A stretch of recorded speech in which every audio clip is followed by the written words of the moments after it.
Excellencies, ladies and gentlemen, I am really very pleased and honored and also proud to welcome you all this morning to this first STRUX event. STRUX is a 4-year research project funded by the Academy of Finland to study the change of strategic culture. My name is Hanna Ojanen, and I am the consortium leader and represent the university, Tampere University, here in the consortium that is composed of the Finnish Institute of International Affairs and the Finnish National Defense University. When we were planning for our funding application, that was back in 2021, we were thinking of a rather theoretical project where we would somehow try to find traces of some change in strategic culture, perhaps happening somewhere in Europe. What the theories were telling us is that strategic culture is sticky and rather rarely changes. And then, by the time we got the funding for our research, everything had changed. And the countries that we had picked up as our case studies were those where the change was particularly dramatic.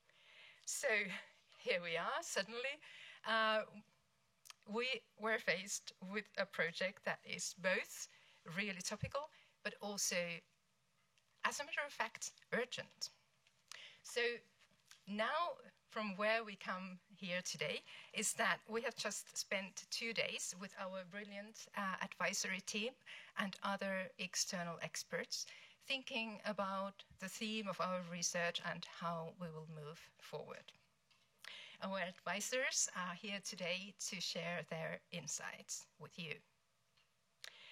I would like to thank here really warmly the whole STRUX team, as well as the Finnish Institute of International Affairs and their brilliant team for helping us organize the event, the workshop, and the seminar here. We are really very glad for this opportunity to gather here.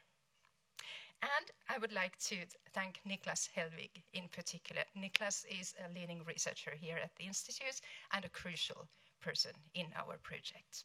And it is now Niklas that will introduce our theme and the speakers. Thank you.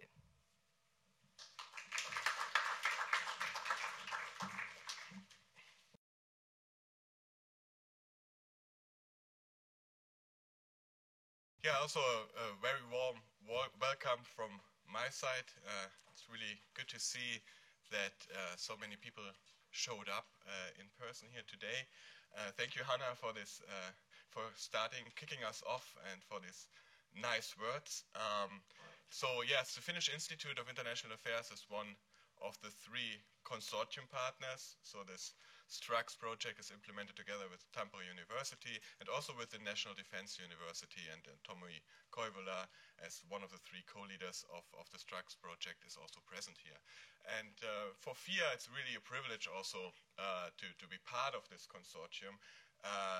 As you all know, FIA, obviously, from television and from all the important work that my colleagues and I are doing in informing the public debate, but it's also always worth noting that there's a strong academic expertise at FIA and a strong academic research strand at FIA, and important work being done in this regard. And this project and the opportunity to work with the universities is something that exemplifies this. So today we're going to talk about change of strategic cultures in Europe. So maybe I start with a definition of strategic cultures, and I borrow this definition from 2 of the present authors here who are on the panel from Heiko Biel and Bastian Gigerich, they wrote a seminal book 10 years ago now, so that also shows you how long there hasn't been done. Well, there has been some research in the meantime, but you know, some of the seminal work is already a decade ago, and they define strategic culture as ideas and preferences shared by a society for what is regarded acceptable foreign policy behavior.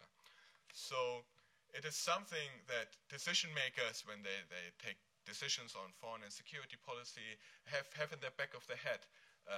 Not maybe written down rules, but really in the back of the head something that guides their behavior in decision-making situations when they have to decide whether to send troops into combat, whether, well, maybe they want to join a defense alliance, whether they want to send weapons to military conflict. And these norms of behavior, or what is acceptable of behavior, is really rooted often in the national context, in the historical experiences that a certain country has, in their geographic location, and in their perception of the international environment and the threats that they are facing. So it is only natural to assume that because it's such a deep-rooted cultural element of foreign policy making, that it is very sticky. And indeed, the literature on this topic agrees that it can only come to really a substantial change if something big is happening, if there's a big external shock. Well, and as we all know, we live in very exciting times right now, and we can see with the Russian invasion of Ukraine, there has been a very big external shock on the continent. And today we are here to discuss with our experts here on the panel what is the change actually that we see in individual countries and also in Europe more broadly coming from this external shock. How do strategic cultures change? Why do they maybe not change? How sustainable, long-lasting, consequential is this change? How does it affect the behavior of this country, the policy output, what they are doing? So I think there's plenty to discuss here. We will start with, as you can see, we are quite many speakers on the podium, so we will start with very short initial remarks. I remind my speakers now again that it's good to stick to the 5 minutes that they have for these initial remarks, to make some of starting arguments to kick off the debate. After that, we will have round of discussion here on the panel, and of course in the end all of you will also have chances to ask questions, hopefully. So yes, stick to your 5 minutes, and we have opportunity to hear also from the audience. I will introduce the speakers one by one when I invite them to the podium. So the first speaker is Heiko Biel. He's the research director from the Center for Military History and Social Science of the German Armed Forces, and he's one of his tasks is to edit this very important piece in the German public debate, because it's a polling of the German public on their views on German foreign and security policy, so that always gets a lot of attention also in the media. But he also published widely on a variety of topics of European security policy, and as I mentioned already earlier, he's one of the co-authors of a very seminal piece on European strategic culture from 2013. So Heiko, I give you the floor for your initial remarks. Thank you. Yeah, good morning, everyone. 5 minutes to speak about the change in strategic culture in Europe reminds me a little bit of the clips on YouTube everybody knows, like the history of the Roman Empire in 5 minutes, but I will try and give my best. How far, or how has Russia's war against Ukraine changed Germany's security and defense policy, and how far has the war changed our strategic culture? To answer this question, I will not even attempt to review and categorize all these political and military developments and events and decisions over the past year. Especially as a sociologist, I'm in any case better placed to describe social dynamics than the military developments and social decisions. Instead, I will point out and refer to just 4 levels or 4 dimensions of strategic culture. And these are the very same 4 dimensions to capture strategic culture that we also used in our books a decade ago. So, first dimension of strategic culture I want to look at is the level of ambition. That means, how does Germany want to shape international security policy and what role does it want to play in this international context? If we apply this criterion, I would say that Germany's strategic culture more or less remains largely unchanged. Above all, Germany wants to act together with its European and transatlantic American partners.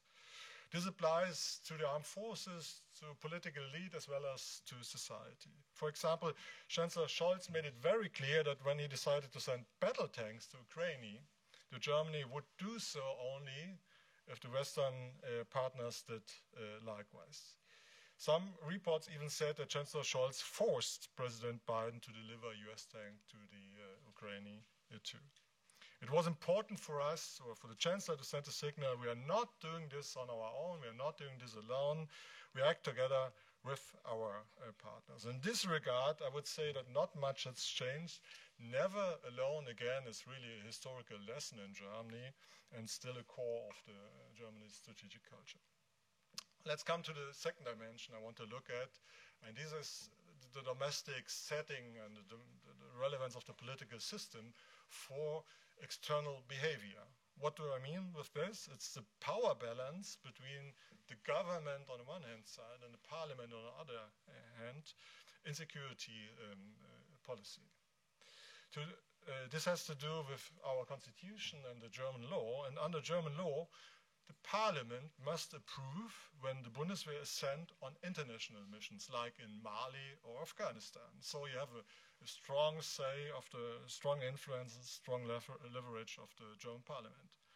But in contrast to this praxis, which dominated the last decades, there's no parliamentary approval needed for Bundeswehr missions in collective defense. Nowadays, Germany's soldiers are in Estonia, in the Baltic Sea, in Slovakia and Romania, without approval of the German parliament. They have the backing of the parties, but without official approval of the German parliament. So according to this, I would say there's a clear increase in the power and the leverage of the government compared to the parliament. And with this recent change, it is possible that the power balance is approaching that of France and the UK, although we are still a long way from that in Germany. Third dimension I want to look at, it's also some substantial change as a result of the Russian invasion. And this dimension is between a more transatlantic approach to security and defense policy and a more European approach or stand in defense issues. In the past decades, especially after the Cold War, Germany tried to balance these two approaches. On one hand side, it wanted to maintain close ties with the United States and Great Britain. On the other hand, it wanted to show that it's a close ally to France and support its French partner and to advance European defense efforts. I mean, the past year has shown not only for Germany that NATO, and especially under US leadership, remains still the central pillar for defense in Europe and in Germany too. So I would say that it should be noted that German strategic culture in this regard is much more oriented towards NATO and to the US than it was some years before. I come to the fourth and last dimension, but it's also the most, perhaps the most important dimension, or the central, the core of strategic culture. And this is the question of the use or legitimacy of the use of military force. What are the reasons why you could use military force, and what are the aims? And the recent decades It has often been claimed that Germany has a negative attitude towards the armed forces, or even a pacifist nation. I mean, this has never been true. West Germany had the strongest conventional army of any European partner during the Cold War, and we've been, divided Germany has been a highly armed, militarized region. Yeah? And what we also see that the German politics and population have always supported the idea of defense, and defense we are now back again. We had some doubts, not only in the public, not only in the political elites, but also in the armed forces about missions, international missions and interventions like the one in Afghanistan. There were really doubts, and there were some protests and so on. But since the Russian invasion of Ukraine, however, collective defense has once again taken center stage. And you can see that the main German political parties support these efforts, these common efforts, also the military aid to Ukraine, and protest only comes from the parties on the far right and the far left. And the same is also true what we are knowing from our polling. Niklas has referred to the vast majority of the German public also support this policy. I would say that if you look just at the actions, you might get the impression there are some changes in practical policy and political decisions, but I would say that the core of strategic culture is largely unchanged by this. Taken together, if you look at Germany's strategic culture, of course there are some changes, and other things stayed stable, stayed the same as before, as was to be expected. And I know that for some partners, Germany's reaction and decisions are too slow, and Germany's changes do not go far enough. That may be true, or one may disagree, but one thing we know from research on strategic culture is, even from research on cultures as such, that they slow only rarely and very slowly, and only step by step. And Germany's strategic culture is currently undergoing a process of change, but how far these changes will go and where they will lead is still an open question. Thank you very much.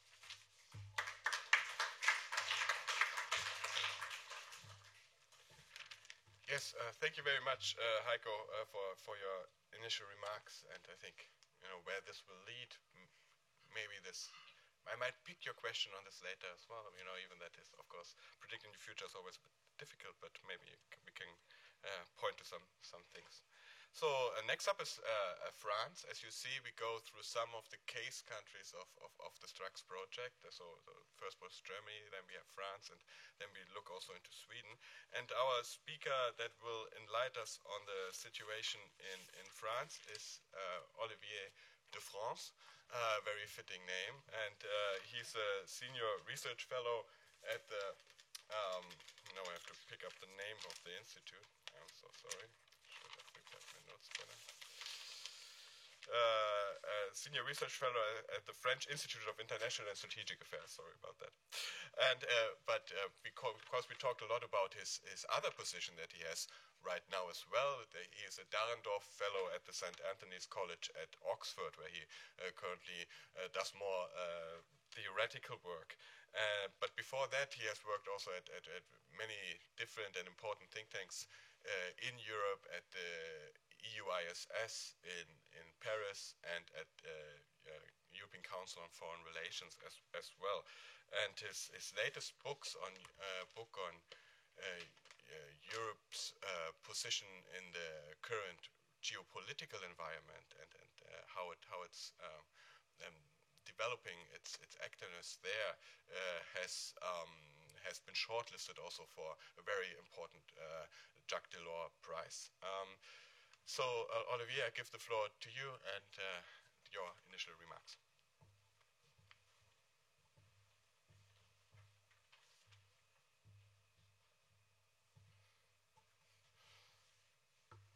Nicholas, thank you very much. So, being French, I have a problem because every French person always has 3 points.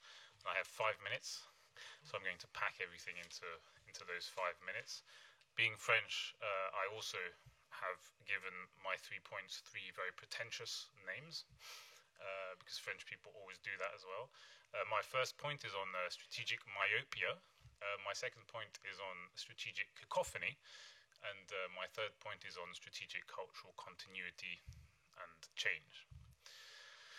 So I was on the way over. I was actually checking my phone, and it turns out that basically a decade ago, in April 2013, which was at the same time that you guys published your book, we, my colleague and intellectual mentor, actually Nick Whitney, and I also published a report in which we were basically arguing that Europe exists in a bit of a strategic vacuum.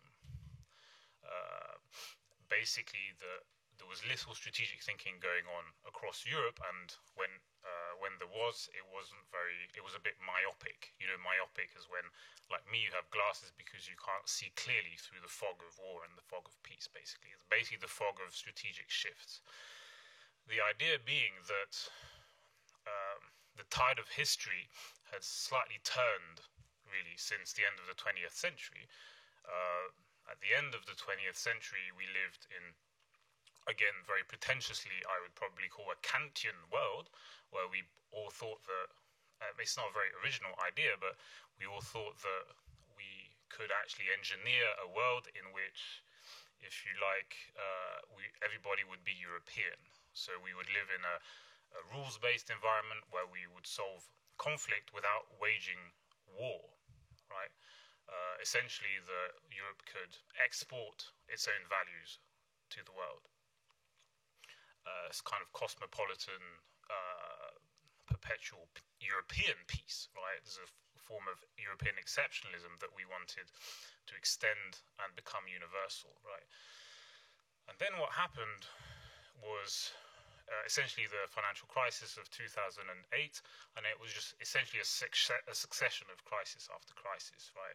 So you had the sovereign debt crisis, you have the Eurozone crisis, you basically then had, also in 2008 you had Georgia, 2014 the first invasion of Ukraine, then the migration crisis, then basically Brexit, COVID, and then the second Russian invasion into Ukraine. So it's basically just crisis after crisis after crisis. And the idea is that we have shifted from a Kantian world, basically from 2008 onwards, to basically a Hobbesian world.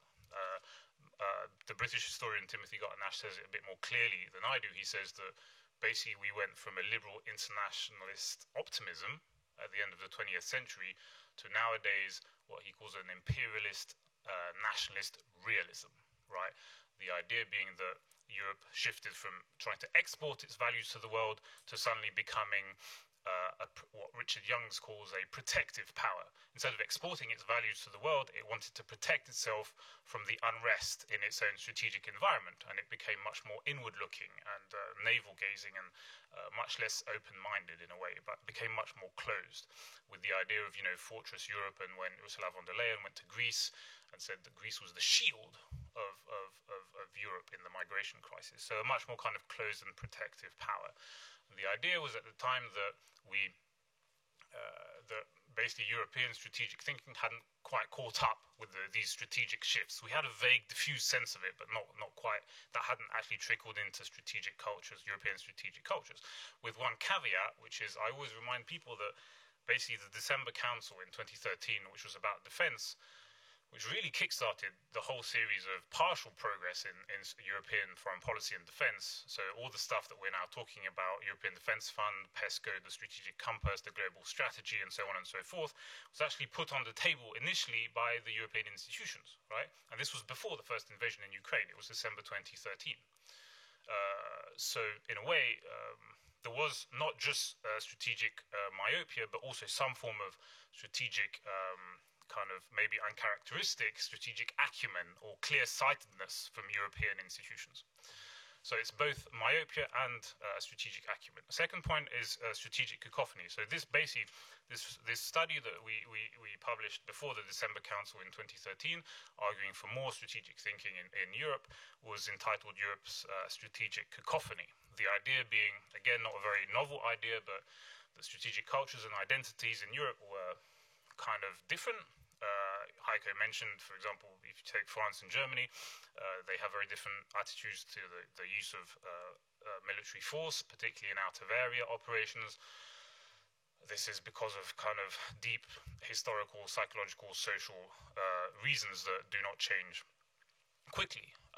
And if you basically look across Europe, you see a kind of landscape in which it's cacophonous insofar as it's like an orchestra that is playing disharmoniously with different instruments and basically people talking across each other and not really understanding each other because you all have very heterogeneous strategic cultures. Yet we also found that you had what some colleagues at the European Studies Centre in Oxford would call polyphony, not just cacophony, but elements of strategic polyphony.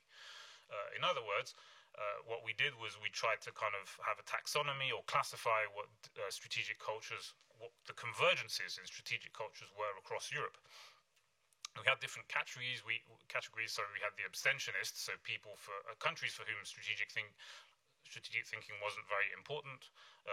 The strategic shifts in the world wasn't really an issue. I won't name them. You can find them in the report. Then we had localists, so countries that basically looked at strategic culture from a very local and regional perspective. So mostly their local and regional strategic environment, not a global outlook.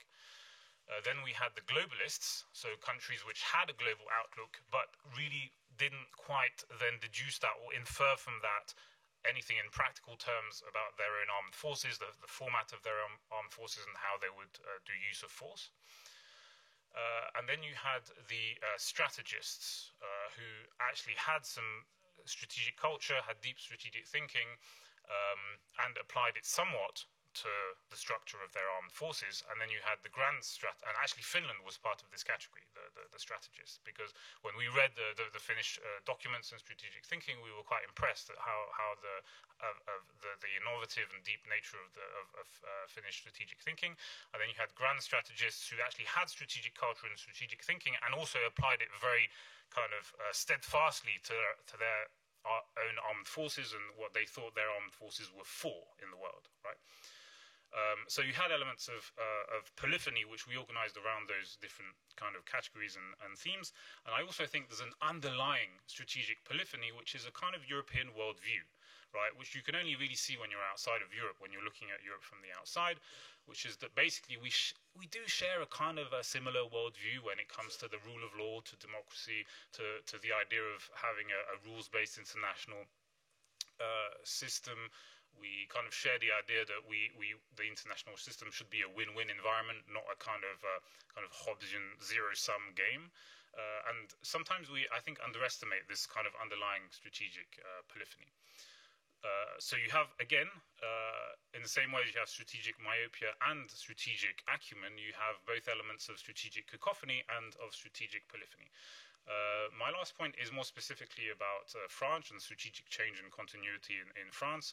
Again, here you will have both elements. You have very deep historical roots of France being a kind of a middle power that is hanging on to essentially its attributes as a great power, its former attributes as a great power, so being a member of the UN Security Council, having a nuclear deterrent, basically having a very specific singular role on the world stage, having the ambition to actually leverage power to affect change, or at least preserving the illusion that you can still affect change on a global scale, right? And being the country of human rights and so on and so forth.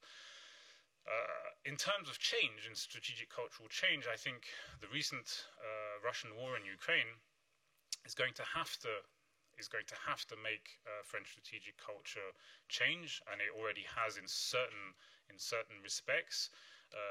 For those of us, who were working in Paris for a number of years, we always kind of made the point to kind of the French Ministry of Foreign Affairs, the French Ministry of Defense, that perhaps,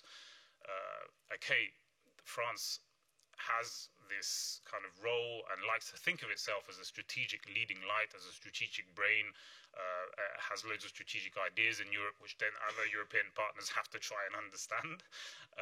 But maybe it would also be good to listen, right? Not just to actually just put ideas forward for others to understand, but actually try to understand the ideas that come from and perceptions that come from other European partners, for example, Finland, Baltic states, or Poland, right? And this really wasn't happening. And I think now, with the Russian war in Ukraine, I think hopefully this will create a bit more strategic humility, be a bit more strategically humble, and acknowledge that the threat perception, which is an element of French strategic culture, we kind of got it wrong, which is difficult for France to admit because it puts so much of an onus on its own strategic thinking, and it kind of esteems so highly its own strategic culture. So this is, hopefully this will happen. It's starting to happen, and the fact that our threat perception and threat assessment was a bit incorrect. Hopefully this will now over time and seep into French strategic culture, and with the idea that hopefully we can listen a bit more to European allies and European partners. So, as you can see, across these 3 points, you've got both myopia and acumen, cacophony and polyphony, change and continuity. So it's complicated, as usual, otherwise it wouldn't be fun. To understand it, you need kind of brain power, you need people who think, and I've been here for 3 days. I was extremely impressed that Nicholas, Hanny and colleagues have managed to shepherd the best specialists on strategic culture in this project, and hopefully over the next few years, basically, I'm looking forward to see what we come up with and how we can unpack all these different strands. Thank you very much. Yeah, thank you, Olivier, for these very interesting 3 points. Next up is Malena Pritz. She is head of research at the Swedish Defense University, and well, she has a very long publication list on all things, on various things touching on European defense, including strategic culture, where she analyzed how strategic cultures affect countries' decision to join military interventions, but also on defense industries and Nordic, and especially also on Nordic cooperation on defense matters. Malena, the floor is yours.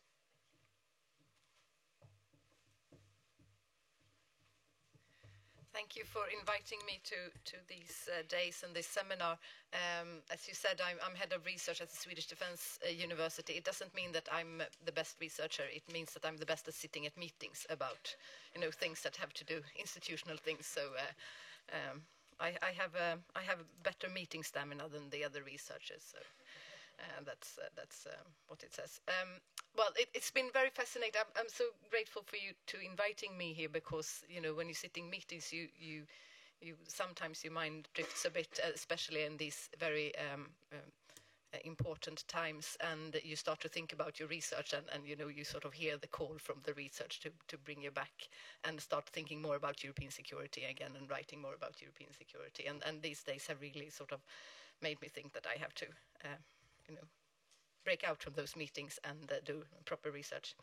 Anyway, I'm supposed to talk a little bit about Sweden, and it was interesting, Heikki, you said that Germany, the vow from Germany was to never more be alone, in security policy, because the Swedish view of security, national security and security policy during the Cold War was always alone. So that was, it was really, it's sometimes these days it's difficult to remember maybe how extremely important the idea that Sweden should be able to be neutral first and then military non-aligned, and how that has really shaped the whole Swedish security policy, defense policy, the role of the Swedish defense industry and the relationship to the defense industry. And the fact that Sweden has a strong defense industry today is because of the old policy of neutrality. It's also a reason why there was never a Nordic defense union in the 1950s that there were discussions about, because both Norway and Denmark said that, yeah, we could have a Nordic defense union, but we need to be able to get help from the Americans. And the Swedes said, no way, then it can't happen. So that's really the reason why there wasn't a Nordic defense union in the 1950s. All this changed last year, and this is it's interesting from this point of view of stickiness of strategic culture. You start to wonder, what is really sticky? if this idea, I mean, it's a long time since the Swedish, short in historic term, but several years ago, since the Swedish politicians stopped talking about neutrality and said that, well, Sweden is a military non-aligned country, and that we are solidaric with other Nordic countries and European countries. But the idea of military non-alignment has been so important for Swedish security and defense policy these last year, and it all shifted 1 year ago, more or less. And from my perspective, that is really the idea to give up military non-alignment. That is the important aspect of Sweden's application to join NATO. And it's a revolution, really. It's not an evolution of strategic culture, it really is a revolution. And what happened in Sweden about 1 year ago was that the Social Democratic Party changed their minds. Everyone studying this field has known for some time that there is other political parties who wanted Sweden to join NATO, that there was a political ground, so to say, to change this policy, but it was always in the hands of the Social Democrats. And all of a sudden they changed their mind, and everyone was like, oh no, what happened? What is this? And one interesting aspect, I think, of the discussion that was about 1 year ago in Sweden. I mean, I was standing in national television on prime, news time, saying that no, we will not apply for NATO now because we're in crisis, and you don't take rash decisions in crisis. Everyone knows that, in a crisis you keep your head cold, and then you take harsh decisions you take afterwards. And obviously there will be a big debate about NATO once this crisis is over, but it won't happen right now. And 2 weeks later, we were moving very quickly towards NATO. So, so much for strategic foresight. Anyway. What happened then in the discussion in Sweden that I think is interesting from the point of view of sort of stickiness is that the discussion was very much dominated by sort of the military aspects of joining NATO. So it was the sort of the military part, the military strategic part that were dominant. And from that perspective, joining NATO was completely natural all of a sudden. So it wasn't really the discussion about security policy or foreign policy. Which leads me to my second point on this, is that we don't really know how much this has affected the Swedish identity. I would say that it's the Swedish sort of security policy and foreign policy identities in flux at the moment. We talked yesterday in the seminar a little bit about maybe in crisis. I wouldn't really say maybe crisis, but, because we don't really know if Sweden can be Sweden within NATO. Because Swedish security policy or foreign policy identity has built so much on being military non-aligned, on being a humanitarian, great power, doing other things in the world that NATO countries cannot do, according to the Swedish point of view, of course. Then. So I would say that we don't really know how sticky the Swedish identity is, and I'm happy you have this research project because you can study it and you can find out to see how much this actually in practice affects Swedish identity, and whether whether this will all these humanitarian issues, for example, and also the ideas of use of force that we talked a little bit about, whether that will actually change or whether it will be more sticky. And still, and that brings me to my third and last point, is that an interesting aspect of Sweden applying to join NATO is that what we see now is actually a sort of second or wave of internationalization in Sweden after the end of the Cold War. I would argue that after the end of the Cold War, when Sweden decided to join the EU, we had a first wave of internationalization, and it affected security and defense policy in a way that maybe the politicians at the time when we joined the EU, they tried to play down, and they have really tried to, since then, to hold back on this aspect of the security and defense internationalization. But now we have a second wave of internationalization in security and defense in Sweden, and it will affect the armed forces, and it will affect the Ministry of Defense, for example. At the same time, I mean, Sweden is really, as you know, we're really well prepared. Everything is already according to NATO standards. Sweden has worked very closely with both Finland and NATO for a long time, been part of the PFP and have specific partnerships with NATO. So from that point of view, there are a lot of things that won't change, that will be more or less the same. One thing, though, that I think that maybe hasn't really landed in the process in Sweden is that for a long time, something that differed Sweden from Finland is that for a long time we actually did not share threat pictures. We shared. It was only after the invasion in Crimea that Sweden started to share Finland's threat picture of Russia. So for some time Sweden did not perceive Russia as a threat. And it was only in 2015 that the return to the territorial defense and putting the territorial defense of Sweden first, and not as part of, and not mainly having expeditionary forces and being active abroad, happened. And what has happened since 2015 is the reawakening of the Swedish total defense, the return to the idea of that Swedish territory might have to be defended. And a second step, once Sweden has joined NATO, is that territory might not be in Sweden. And I don't think we really have, we haven't really landed in that yet, in that idea that, we rebuild the Swedish territorial defense. There's a lot of effort going into this now, increasing defense budgets, working also on the civilian aspects of total defense. But then, once you started to realize, to get this whole picture, Sweden joins NATO and the Swedish territory to be defended might actually be somewhere else. So, yes, thank you. I think that's...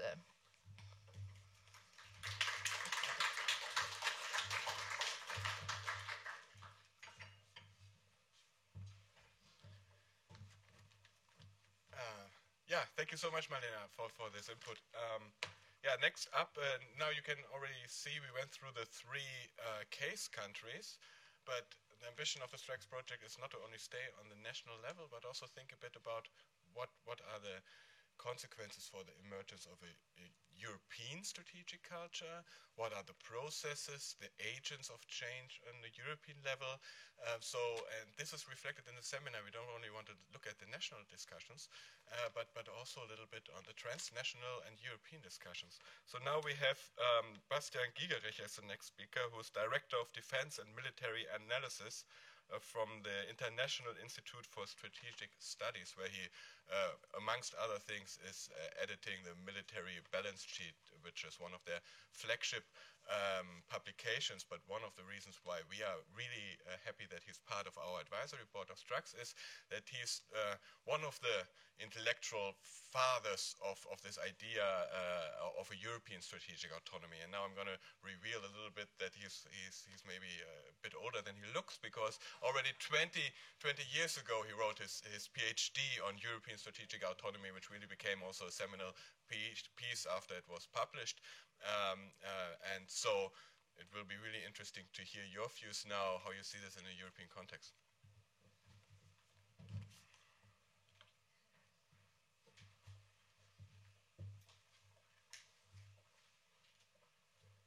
Thank you, Niklas. What to say after that introduction? Young at heart, I guess. But no, it's a real pleasure to be here and share some thoughts with you beyond the national level that we've just discussed. To continue Olivier's characterization, if every Frenchman needs 3 points, then I'm going to be German, and I haven't decided yet how many points I have, but you'll know at the end. No, but look, I think when we move beyond the national level, there's this question of, can you actually have a European strategic culture, and if so, how would you go about generating it?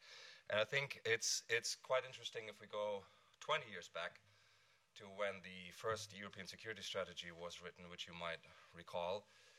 It started very famously with that, one of the sentences that it started with was that, we've never been more free, more secure, and all these things. But it called, and I looked up the wording so that I don't get it wrong, it called for, it had a sentence that said, we need to develop a strategic culture that fosters early, rapid, and where necessary, robust intervention. Now, almost 20 years forward, and you have the High Representative Borrell talk about Europe needing to learn the language of power, and that the strategic compass would contribute to developing a common strategic culture, shared strategic culture that would enable all these things. What I find really interesting about all of this, the last 20 years, on the European level in all of these documents, strategic culture is presented as something that enables the EU to take a view on hard power questions. is completely different from how we actually think about strategic culture in the national level that we've just started to discuss, where it is a constraint on acceptable policy behavior. In the European context, it's actually thought of as something that is enabling, so that Europe can finally also act on that dimension of power, hard power, that it previously struggled because of the identity of the European project being about something else. I think that is very interesting because it also creates that impression that a European strategic culture is something that you can create and put in place if you declare it.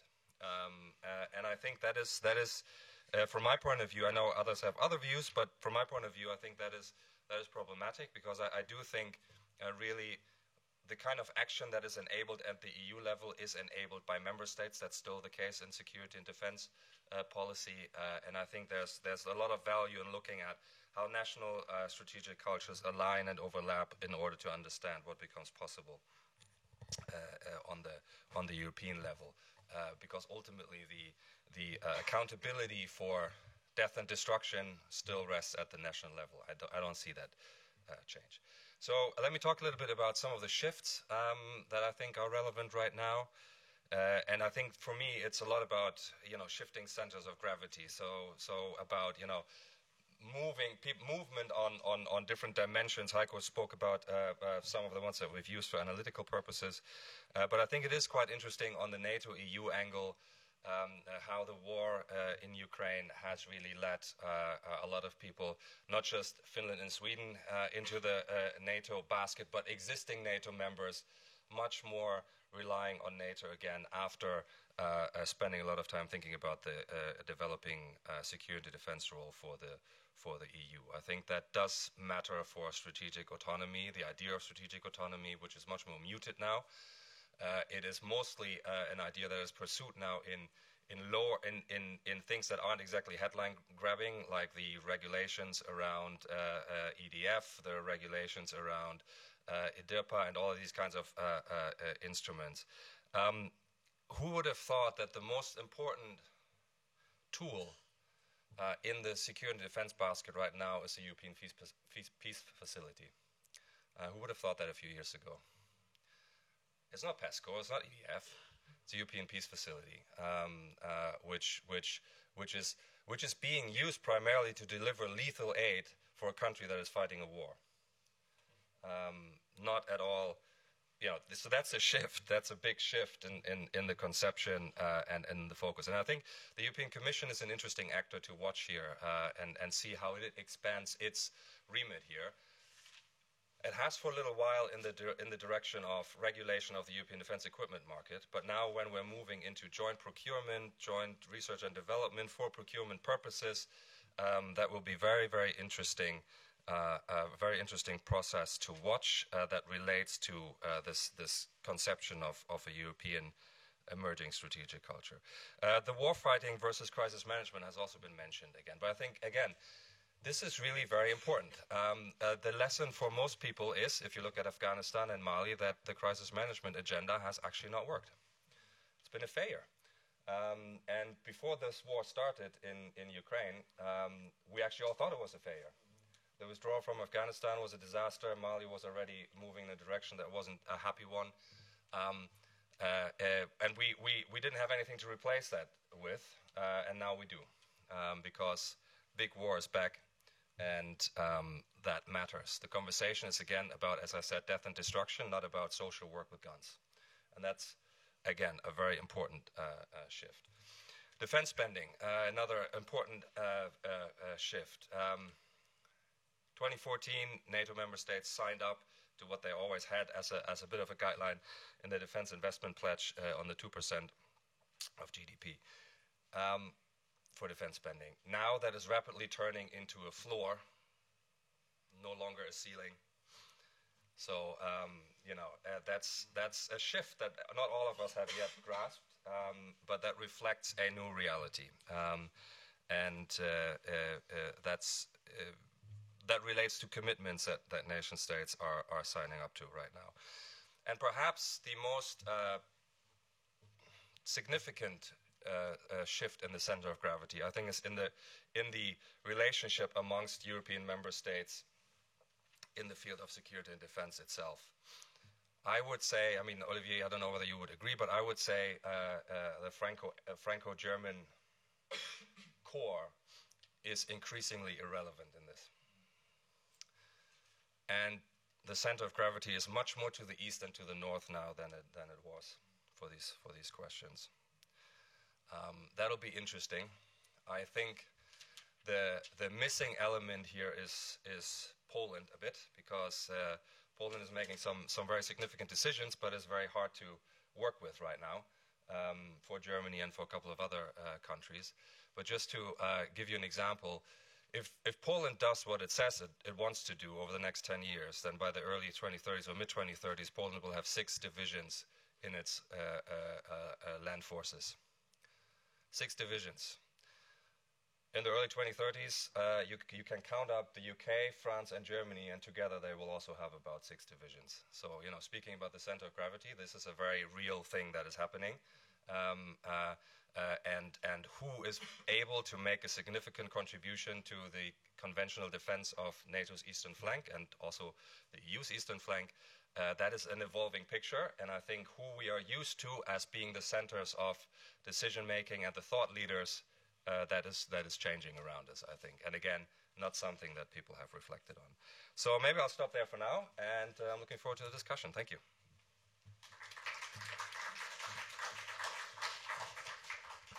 Great, thank you, Bastian. That were already very interesting remarks to kick us off with and to reflect upon. But now first we're going to have Maya Davis-Gross she's a professor at Northeastern University based in Boston. And there she is doing research on European politics and European foreign and security policy.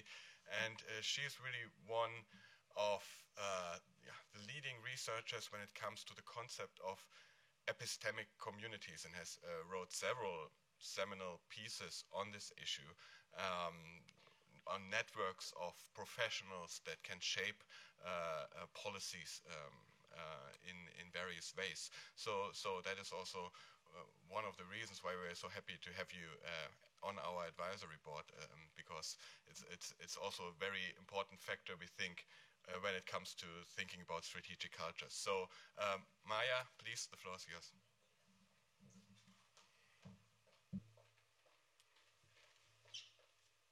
Thank you very much for inviting me to Helsinki, and the pleasure of participating in the launch of this new project is really immense. I think it's exceptionally well timed, and I think we will learn a lot from the research that's going on here. And I guess my initial remarks are somewhat in contrast to what you've heard already. You know, it's natural, of course, to focus on national differences, member state differences when it comes to security and defense. This is a core area of state sovereignty traditionally, and it's concerning when you see vast differences and sometimes tensions in trying to resolve the differences between the member states' goals and the outcomes that you need to achieve. So, as was already mentioned, my research and perspective focuses on the drivers of cooperation and even integration in the European context. So, yes, we know it's difficult, but we also see the EU speaking with one voice and achieving things. So how do we get there? What drives that? And these knowledge-based networks have been of particular interest to me. So epistemic community sounds very academic as a term, but it's essentially these typically transnational groups of professionals who share the same kinds of grounding and expertise, whether it's military, defense, diplomatic, even beyond that, health and climate change. You can think of many areas where people are professionals, they share expertise, and they have policy-relevant knowledge.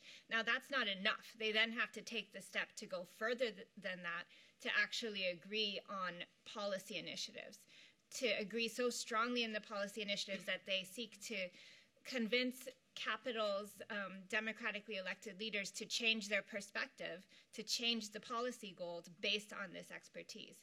So I think when you have these high-level experts who are recognized for their knowledge and they reach consensus, they don't often automatically agree, they actually deliberate to reach consensus, and then they transnationally sort of converge to convince policymakers. That is very powerful. That is the power of knowledge.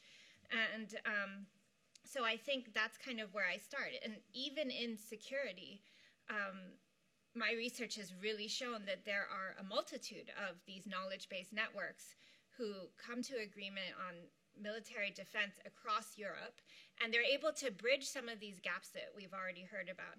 So before Russia's invasion of Ukraine, before the war, these epistemic communities were essentially pushing forward security integration in a kind of incremental way. But I think it's also important to remember that security integration in Europe is relatively new. It's essentially around 20 years old at this point with the launch of the Common Security and Defense Policy. So in just 20 years' time, you see kind of this effort to speak with one voice, eventually the creation of a fledgling defense union in Europe. And so progress was there. There were certainly failures, as Bastien mentioned, in some of these operations, but it's new, it's difficult, and this base of expertise is essentially pushing it forward.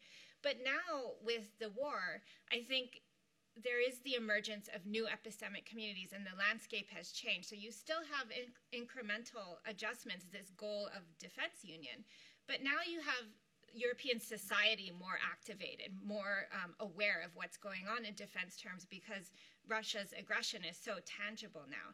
So now there's a need to act rapidly.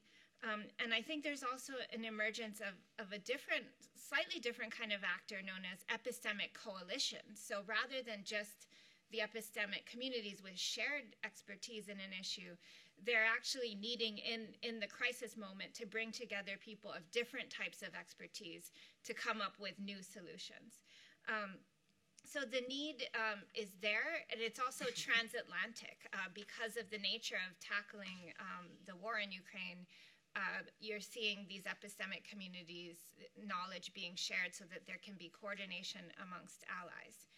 In the short term, there's an emphasis on, for example, which weaponry would be most useful to Ukraine at this moment. What is necessary in terms of the training of the Ukrainian soldiers? How to use, for example, the European Peace Facility effectively. In the longer term, there's also knowledge-based thinking of what does the European approach to security and defense need to be in the future in light of Russia's existence there that will inevitably continue and will inevitably be a threat. What do the new priorities have to be in terms of defense union?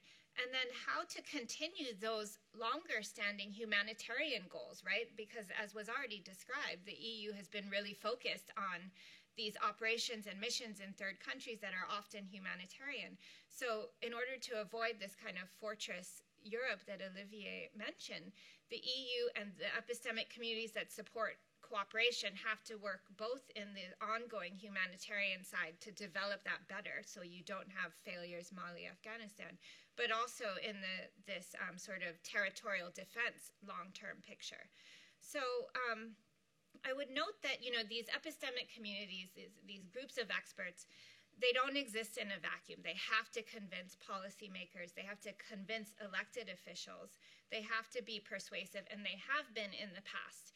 So while you can see some of this cacophony and polyphony, you also see overcoming that there has been agreement, and that will be incredibly important. So thinking ahead, I would say a big emphasis could possibly be diplomatic epistemic communities, diplomats who are experts in crafting peace agreements.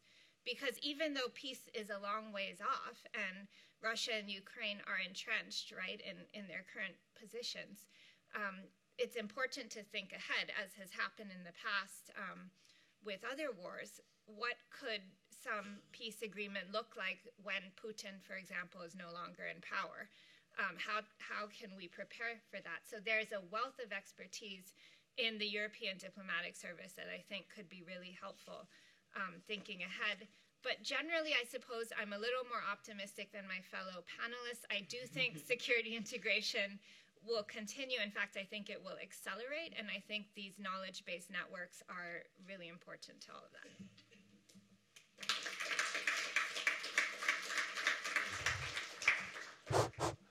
Thank you, Maya. One always has to ask an American to get an optimistic view about Europe, because Europeans tend to be always focusing on all the things that don't work.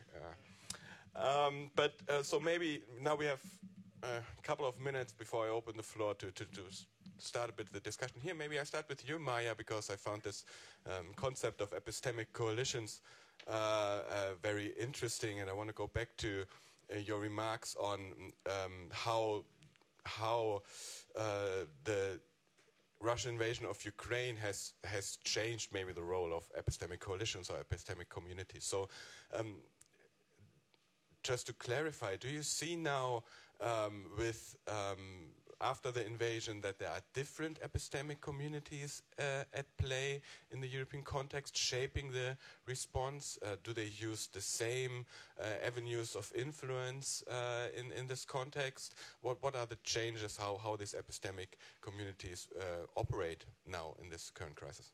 Sure, yeah, I think one way to think about it is Bastian's concept of like the rebalancing of who matters in particular situations. So I think the epistemic communities essentially have to always exist in some form, or they might emerge, but it's more common for epistemic communities that are established to matter in a crisis, because leaders want to go to established groups who have been looking at issues for a while. So I think one area, and some of our discussions yesterday touched upon this, is civilian crisis management. And in some respects, I think that is kind of rising as potential epistemic communities, and it's a relatively new area of expertise, so it's something to pay attention to, and I think it'll become more important as the war sort of winds down and Ukraine has a desperate need for civilian experts to come in.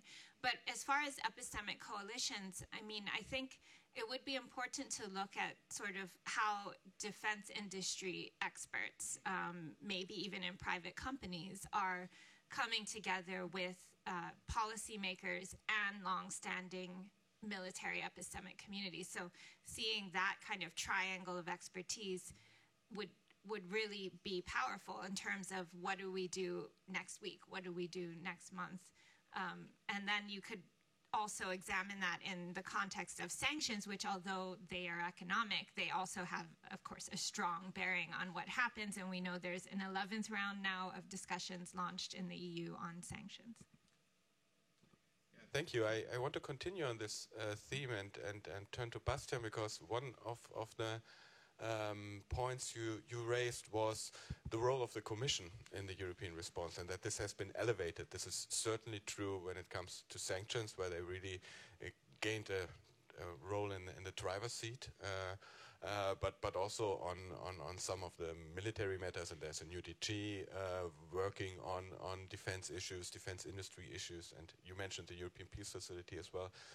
But as we know, like as an epistemic community, it is not really meant to be a security actor, maybe the Commission, but is a very bureaucratic entity. How do you see that changing? What role can the Commission play on defense or security matters more broadly in this response? Thanks, Niklas. And I mean, just to tie into what Maya just said, as when you asked the question, I wrote down role of industry, because I have exactly the same perception that what used to be perhaps a slightly dirty corner of our economic existence has all of a sudden obviously received a lot more attention, a lot more goodwill, shall we say. Let's not forget, before, not too long ago, we discussed whether defense is actually a sustainable business from an ESG point of view, and a lot of investments were pulled from defense industries, and now we're debating about how we can ramp up production facilities across Europe in order to get back to the capacity that we used to have. I mean, I think that in the coalitions and communities that Maya spoke about, I think that's absolutely a massive shift. And you have a new level of confidence, I think, in that sector that just wasn't there before, and a new level of visibility, even in countries like Germany, where it is hard to talk about otherwise. More specifically on the Commission point of view, I think for the Commission, I mean, let's remember Ursula von der Leyen said she wants to lead a geopolitical commission. I don't think this is what she had in mind, but this is what we have. But the mindset, of course, actually fits the situation. So that's in a way, perhaps, good for her and her commission. I think the balance is always the balance that the Commission will always need to strike is to present what it is doing in this field as activity that enables what member states want to do.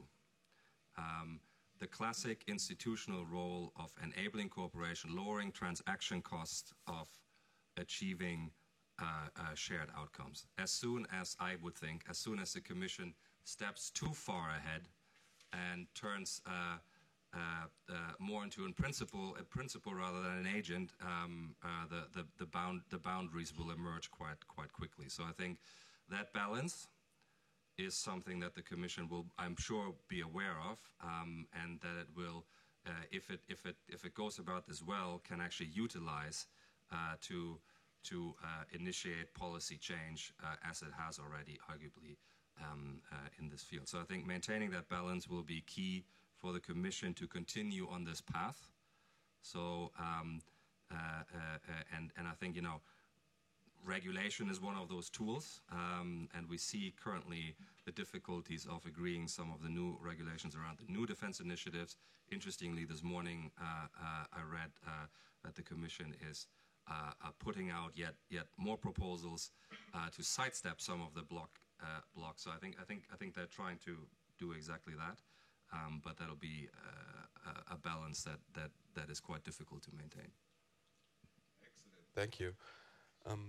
Malena, one thing I noted down during your intervention is that there's this question whether Sweden can remain Sweden when it joins NATO, so which implies that there might be a change of strategic culture ahead. I want to turn this around, and because you worked also so much on Nordic cooperation, how do you see that, when it's the case that Finland and Sweden, as a big Nordic bloc, join NATO, how will that maybe also affect the other way around, the strategic cultural thinking, the epistemic communities maybe on NATO level? How do you see the role of Nordic partners in the future there? Yes, I mean, it's a really good question, and I mean, it could be that you bring back some of the ideas from the 1950s. Maybe you don't call it a Nordic Defence Union within NATO, but you could actually start to talk about Nordic smart defence. And a lot of the work that has been done previously in NORDEFCO, for example, and in other Nordic working groups could actually really kick off once both Sweden and Finland are members of NATO. So I mean, there are a lot of possibilities here. If the politicians in the Nordic countries want to, they could really kick off some much deeper Nordic defense integration, and obviously that would strengthen NATO as well. So and I think also the Baltic states the Baltic states should be brought into these discussions, of course, because that's probably where those forces might be placed in need. Smart defense, that's a good yes. That's a good term. We have to remember that. So you heard it here first then.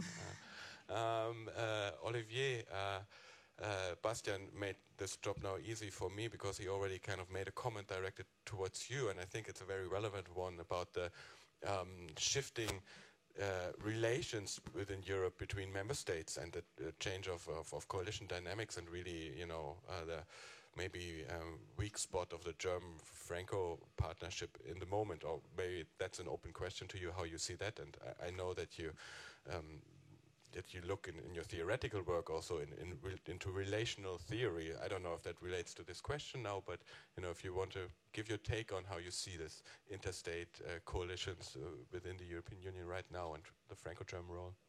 I mean, on the Franco-German role or engine or whatever, I think it's a bit of a pity, really, because if you take a step back, essentially on one of the rare elements of strategic culture which France and Germany actually shared, which was kind of the assessment and threat perception on the kind of eastern flank, we basically were both wrong.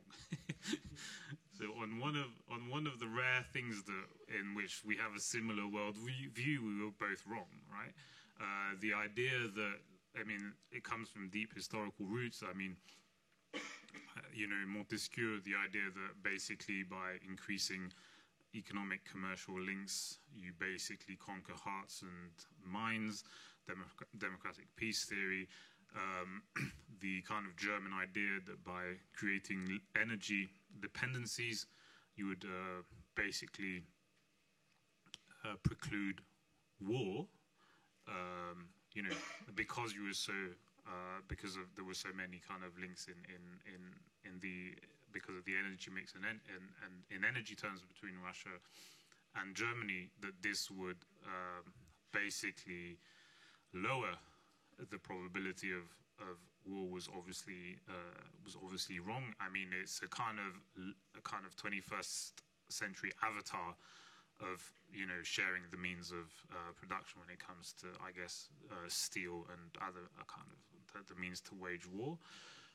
And in the French, in French strategic thinking, the roots, I guess, are more what we call the European security architecture, the idea of a common house, the idea that basically Russia is on the European continent. Therefore, it doesn't make sense to not speak to Russia. You should always speak to Russia because we're actually on the same continent, and the tangible ramifications of that, which we also mentioned in our discussions over the last couple of days, is you always see kind of French presidents go and kind of get agitated and go to Georgia like Sarkozy in 2008, go to Minsk like François Hollande after the Russian invasion in 2014, Macron at the beginning of the Russian war in Ukraine would insist that we have to talk to Russia because it doesn't make sense not to, because we kind of share the same strategic space. And obviously, to an extent, that's true, and that kind of still underlies very much the French strategic debate, still to this day, which is also what makes it more difficult to accept kind of mistakes in French strategic thinking and to kind of accept change in the components of one's strategic culture. But yeah, basically. It's a pity that for once on what we agreed on, we were both wrong, basically. Good. Yeah. So, Heiko, so you mentioned the current efforts of Germany to implement the Zeitenwende, and we know about this 100 billion deal to support the German armed forces. And in the international context, there's a lot of eye-rubbing how difficult it seems to be to get some of the changes on the way, at least in the short term. For example, with the implementation of the spending. So I want to rather maybe ask you a bit more, like for a look more into the future. You know, let's imagine like Germany in 10 years' time, in 2033. You know, when these initial difficulties of implementing the Zeitenwende are maybe a bit behind. Will we see a different strategic actor when it comes to defense policy? What will there be the relation to the armed forces, the confidence to also project power or use military power as an element of international politics? I mean, maybe not directly sending soldiers, but seeing this really, accepting this Hobbesian world more that Olivier described. So. Yeah, thank you for this question about strategic foresight, but I think Magdalena is an expert on this. No, I think that the point here is just two remarks. The first one is, when you look at the German security defense policy since 1990, we've shifted slowly and step by step from when you just look at the armed forces, from an armed forces which were really focused on territorial defense and not on alliance defense actually, but on homeland defense, territorial defense in Central Europe, in Germany, to an armed forces, to a military which was capable of be deployed in Mali and Afghanistan, step by step, I have to admit. And now we skipped conscription. We never talked about conscription in this. I think this is an important role as military sociologists in order to have other ties to civilian society when you have conscription. We skipped conscription 2 years before the invasion of Ukraine in 2014. So I often say we skipped conscription 20 years too late or 2 years too early. So we wouldn't do this again. And nowadays, we have armed forces which is specialized. We have the procurement of arms and everything for these missions abroad. And now we need the old Bundeswehr, the old armed forces again. And I think this takes time. What is really a driver in these situations is not only that, and that's my second remark, it's not only, of course, 100 billion euros are not a bad driver in this environment, but also that when you look at strategic culture, at military culture, that what the people want in Germany, that what politicians feel comfortable with, and also what the armed forces are looking for, that such a kind of preparing of, not for warfare, but of deterrence, you know, to be there, that no war will happen in Central Europe, that we can defend ourselves and our allies, has a much stronger backing of the German public and of the German political elite and of the German soldiers and generals than this kind of military intervention we have done over the last decades. So what you say given that the strategic situation in Europe or in the world stays as much as it's now, I would say we would see a more balanced, more balance between societal support, political decisions, and capabilities of the German armed forces. Yeah, this role of public attitudes and public opinion in shaping strategic culture is actually really interesting, because it's also something that was definitely also visible in Finland when it came to this sudden shift of opinion when it comes to NATO accession. You already see I'm standing up, so you have your questions prepared, because it's now your turn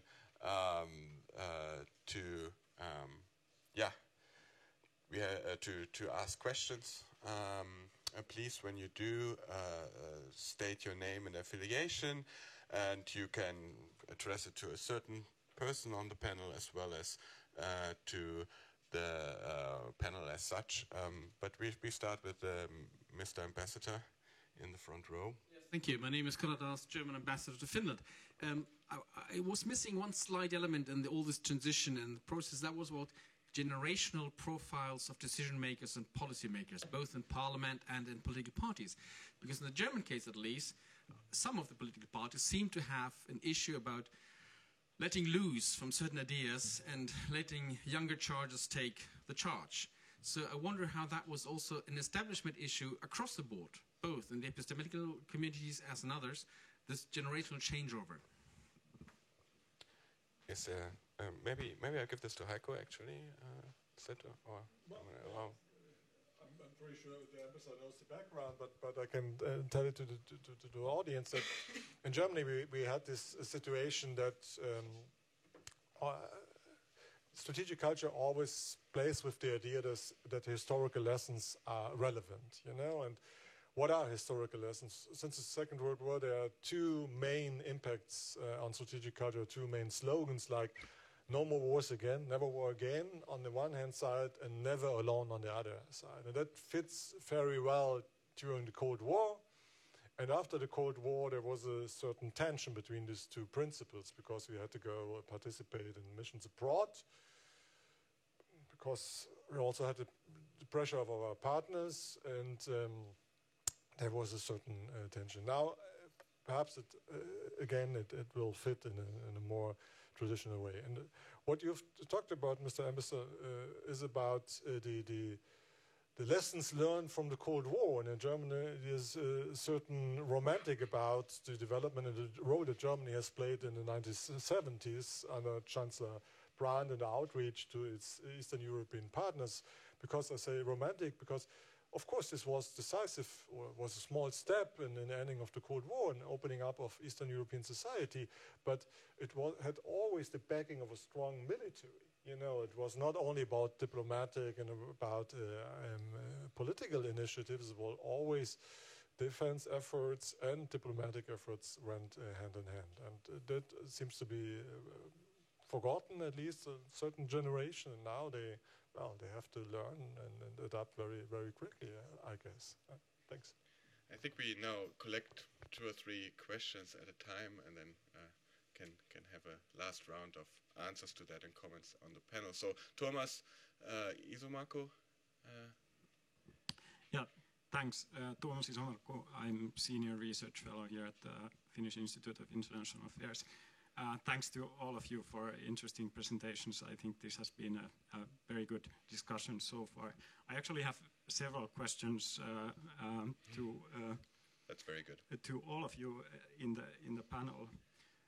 First of all, I was wondering, when thinking about strategic culture, especially in the German case, you said that strategic culture may not have changed so much, but at the same time, we do see individual policies change, and we see different policy outcomes. So I was just wondering, at what point do policies actually become part of strategic culture? Like, for example, Germany's approach to Russia has been relatively consistent for quite a long time. So does it actually form part of strategic culture already that is now changing? Because I think after Russia's invasion of Ukraine last year, there's no going back to the kind of German-Russian relations that we had before. So that's one thing. Then secondly, in relation to France, you mentioned that there is increasing acknowledgement in France that France should listen more to its allies and its partners, and that it actually is changing its thinking in this respect. And I was just wondering, do you have any concrete examples of where you can see that kind of change? And also, is France now changing? Because France is probably a country that has a grand strategy, and its approach to Russia has been wrong, as you said. Will the Russian invasion now change France's grand strategy in that sense? And then one final question concerning epistemic communities. You said that within the EU, epistemic communities on security and defense are relatively new. At the same time, European countries have been cooperating within the framework of NATO for a number of decades. To what extent are these two different epistemic communities? To what extent is there overlap between the epistemic communities within the EU framework and the NATO framework? And are we perhaps seeing a change in that respect? Excellent questions, and it almost seems like you were a little bit in the room yesterday, because we touched upon some of these issues in our internal workshop. But please, yeah, here, the gentleman in the middle. Hi, thank you. Great discussion. I'm Bradley Reynolds from the University of Helsinki, and I'm the Foreign Policy Research Foundation grant recipient. So I really look forward to following this project. My question is going off this historical lessons in the role of public opinion in strategic culture, and I'm coming from political history and an interest in the role of memory. So if strategic culture is sticky, kind of thinking about memory as slippery. And this is the idea that, going back to your definition, the ideas of references agreed by a society, kind of, if this is something that is constantly in flux, or is that constantly stable? And if we think about memory, this would be something that, if George Mink, or in the vein of Pierre Noir, the idea that there's a memory reserve, that different memories can be activated at different times. And so this goes to a question of who is mediating these memories as a foundation for certain policy debates. And I think Finland and Sweden are a very interesting example of this. So kind of my question is, what's the role of memory in regards to analyzing analytical strategic culture? And kind of, is this too post-structural for going to look at strategic culture? Because I know a study of culture can be everything and nothing at the same time. So thank you. Thank you. Thank you. So there's room for one more question.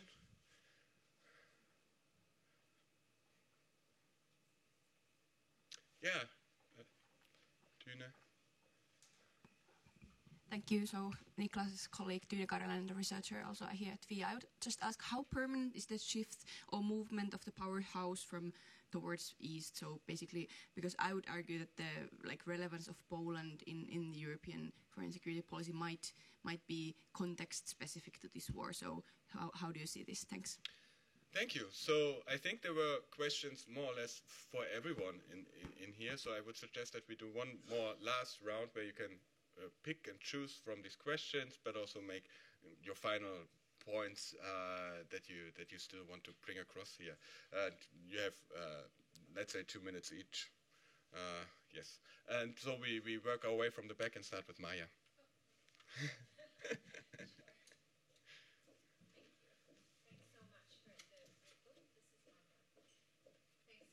The really great questions. I'll just tackle the epistemic community one, although I could dive into many of them. I think I'll leave that to my colleagues, but it's a great question on sort of what role epistemic communities have in somehow connecting the EU and NATO and what happens at the intersection of that. I definitely think there's at least one prominent epistemic community that brings the two together, and that's the military one. So the EU Military Committee, but it could also be beyond that core group. That's a group that has representatives, 3- or 4-star generals and admirals from every single member state. And the reason why they're so important is they're double-hatted to NATO. And actually in the NATO military structure, they're quite high. Within the EU structure for the Common Security and Defense Policy, they're sort of at the same level as the Civilian Crisis Management Group.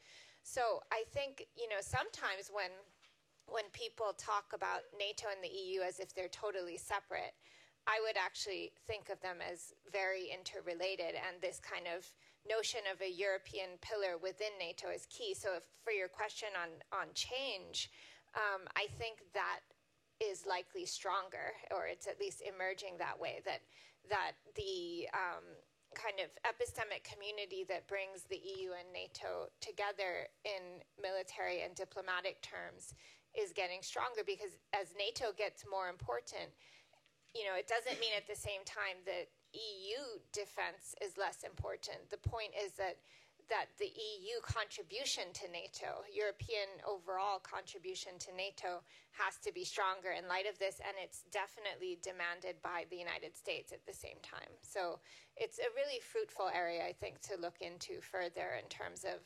using the epistemic community lens to understand how EU and NATO relate. Thank you. Bastian. Thank you very much. Let me perhaps pick up on the center of gravity point. So, of course, this is a reaction, of course, to the external pressure that we see in this case, an aggressive Russia undermining the foundations of what we thought the European security order was about.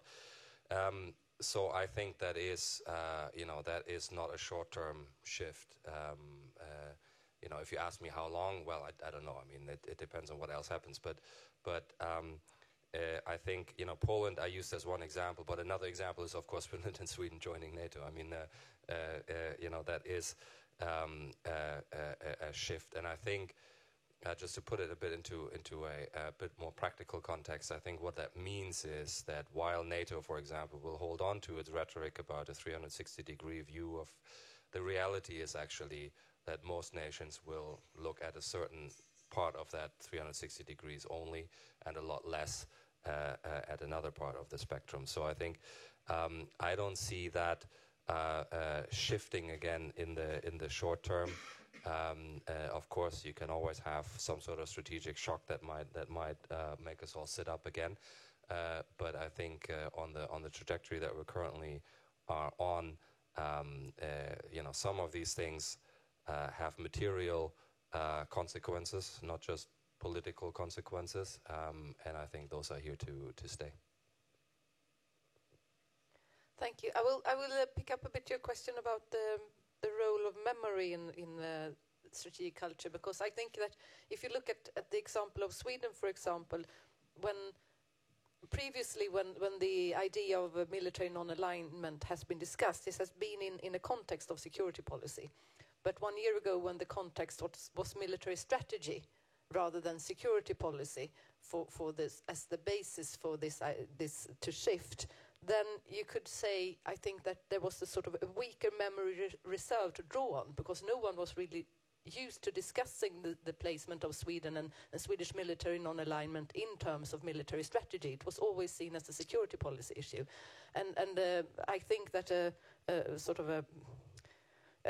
guess then would be that once this present insecurities about this situation are resolved, that means when Sweden is actually a member of NATO, the security policy discussion will come back, and then we will discuss this in terms of previous history and memories and what does it mean. So there will be a great, I think, security policy discussion that hasn't really happened yet, but I think it will come.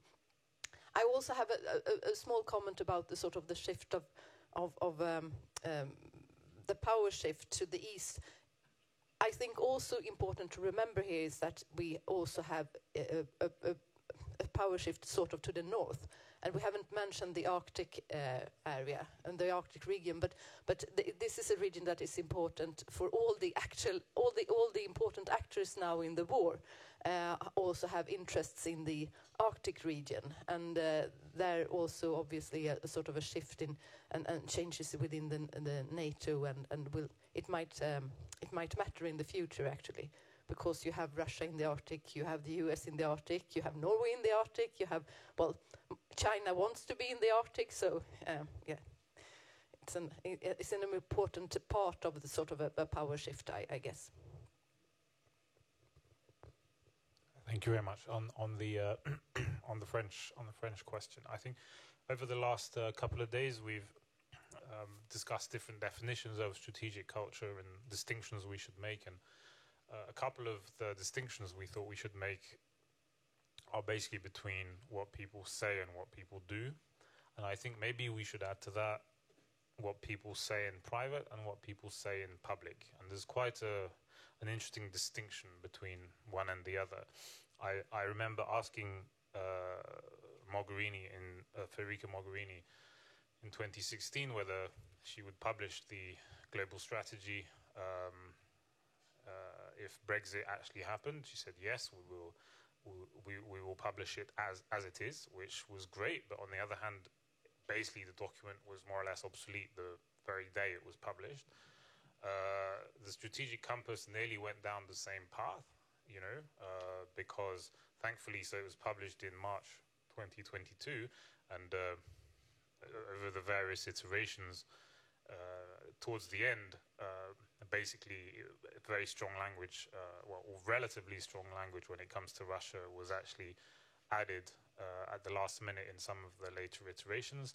If you look at and France was obviously happy and pushing for this. If you look at the French strategic review, which was published at the end of 2022, I think November 2022, the first sentence of the French strategic review is Russia's invasion of Ukraine on the 24th of February 2022 is a major strategic shift.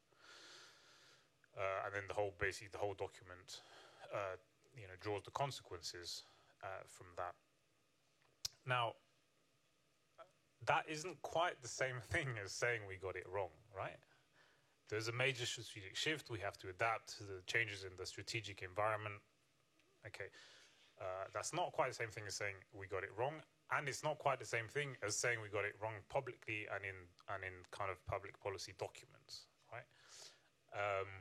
And if that, I'm guessing that is also part of your question. and I have some kind of informal elements about this, but nothing tangible. In informal discussions I've had with French officials, I would say that in private, I think they've come some way to accepting that basically they got it wrong. We've also held public discussions with kind of high-level French officials from the MOD and the MFA, and for the moment, in most of these discussions, they have maintained that actually they were monitoring Russia all along. They refute the accusation of like strategic naivety, and so obviously the question is at what point will kind of this kind of private kind of acknowledgement actually trickle down to a public acknowledgement, and that's part of strategic culture. I think is when do you accept in your self-perception and the way you self-define and self-understand your country's role on the world stage, when do you accept it publicly? And as we were saying yesterday, this is tricky, especially for France, because you think of yourself as a kind of a strategic thought leader in Europe. So accepting you got it wrong actually also has public consequences. One last sort of so one caveat is some discussions that we had with the kind of chief of the army staff and the general chief of staff, which actually preceded the Russian invasion of Ukraine, where actually the armed forces were pushing before the invasion of Ukraine for a kind of rebalancing towards territorial defense. So, you will find some documents in the armed forces who can actually substantiate this. This is not just informal discussions. So, there has been a shift. Actually, some bits of the MOD had started shifting before the Ukraine invasion. Whether that shift goes so far as France admitting it publicly admitting that it got it wrong, including in its strategic documents, we have to wait and see. Well, the same is true for Germany. Also, the shift started before last year. Just a short remark on your question on memory and public opinion or relevance for strategic cultures. I mean, when you're in this kind of studies, you know that memory is always redefined and newly interpreted, and you can see this also in German history, or how historical arguments are used in the strategic debates. I mean, what means no more war? Does it mean to intervene, or does it mean to stay at home, or to build up a strong defense or not? And you have this kind of subcultures, and you can also see it in Germany regarding to our relationships to Russia or to the former Soviet Union or whatever, because nowadays for some people they are aware we not only fought the Second World War, Germany not only fought Russia, but the Soviet Union, and lots of even the Holocaust played part in Ukraine, and it was a terrible part of European and German history and responsibility. And there you can see now in Germany that this kind of historical reflection also takes place. This brings me to your question about the relationship between deeper changes in strategic culture and quicker changes in policy, especially to Russia.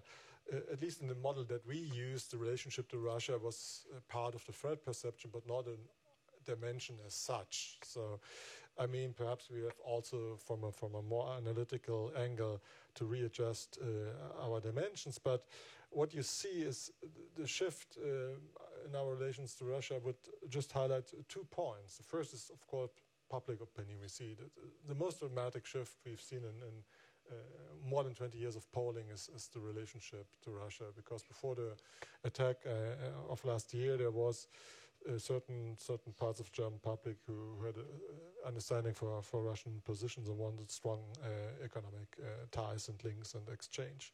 And that brings me to my second and last aspect of this relationship to Russia. Until last year, there was a debate in Germany. Not only the debate, there was also proclamations and speeches of political leaders that you can separate economic ties from strategic geopolitical considerations. And I mean, and obviously that is wrong. And the typical example for this is Nord Stream 2. Against all complaints of our neighbors in the north and in the eastern part, we got through this. And now I think we've such a concept like geoeconomics takes place in Germany, and that could be, I would say, if this really is established in German mindset, that could, would I say that then that we have a really change of strategic culture, and we are already discussing it. I mean, just very first step about our relationships to China, which are very important for our economy, car industry, and others. And we are thinking about what does it mean not only in economic terms but also in strategic terms. So, thank you.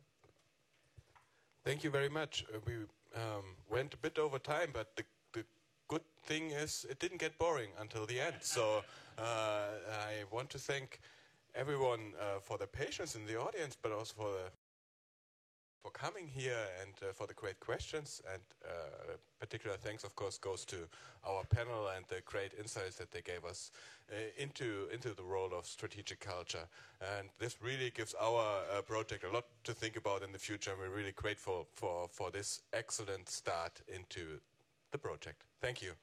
The seminar is closed.